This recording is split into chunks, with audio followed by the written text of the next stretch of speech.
আপনারা জানেন 12 আগস্ট বিশ্ব হাতি দিবস। আর আমরা এই বিশ্ব হাতি দিবস 2012 থেকে মোটামুটি পালন করেছে। এই পালন করার কারণ উদ্দেশ্য আছে, হাতির যে হ্যাবিটেটকে আমরা ভালোভাবে রক্ষা করতে হবে। আর হাতি যারা আছে ওটাকে আমরা এটা জাতীয় সম্পত্তি, এইভাবে আমরা এটা কালচারাল হেরিটেজ হেরিটেজ স্পিসিস, ওটাকে আমরা রাখতে হবে। হাতি আমার দেশে একটা national species and also very important.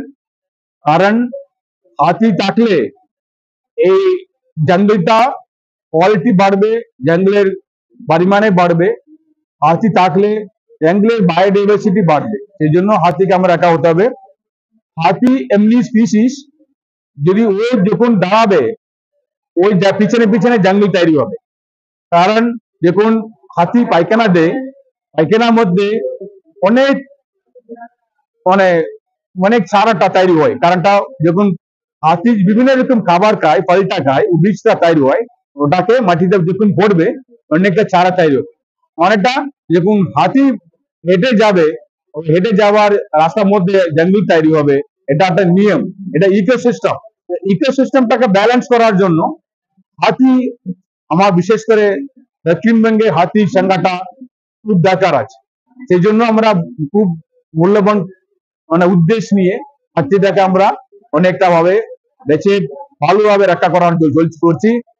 হাতি আমরা অনেকটা এখানে বাঁকুড়া জেলা অনেকটা মাইক্রো হ্যাবিটেট তৈরি করে হাতিকে খাবার তৈরি করছি, জল তৈরি করছি, হাতিকে রক্ষা করব। কারণ হাতি থাকলে এই জঙ্গলটা ভালো থাকবে, হাতি না থাকলে হাতিটা জঙ্গলটা খারাপ হয়ে যাবে। সেই জন্য হাতি এখানে রক্ষা করা খুব গুরুত্ব আছে। হাতিটা 105টা হাতি কত 15-16 বছর থেকে অনেকটা মোটামুটি বলবে 25 বছর বলতে পারি মারেছে। বিভিন্ন কারণে হাতিটা মরেছে। কারণটা একটা হচ্ছে আপনার এলিফেন্ট অ্যাক্সিডেন্টের জন্য, সরি ট্রেন অ্যাক্সিডেন্টের জন্য এটা মারা যাচ্ছে। আর এটা আছে আপনার ইলেকট্রিকিউশনের জন্য মারা যাচ্ছে।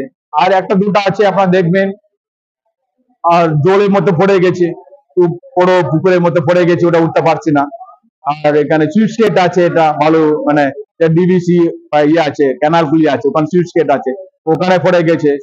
এইভাবে হাতিটা মরে গেছে। এইগুলি অ্যাকচুয়ালি চেষ্টা করলে আমরা অ্যাভয়েড করতে পারি।